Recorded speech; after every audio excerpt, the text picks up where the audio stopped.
So what if you don't create affiliate income streams? One of the big drawbacks is you're just missing out on a important, what could become a significant revenue opportunity for you, some of which can be completely passive, set it and forget it. So the other piece of that is you're decreasing your dependency on a single income source.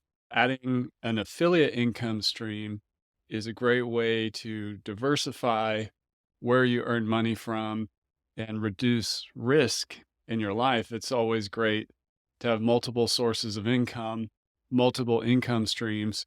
So for whatever reason, one of them ends or isn't as profitable or producing as much income as before, you have these other income streams to fall back on. And the other thing that ends up happening if you just skip over the opportunity to create affiliate income streams is you're also limiting your influence and your reach. Part of being an expert in whatever space you're in or being a trusted advisor is really knowing the tools and the products and the services available in that industry. And by becoming an effective affiliate marketer, it forces you to become even more knowledgeable about the tools in your space or the products that people use in your niche, which actually increases your influence and reach.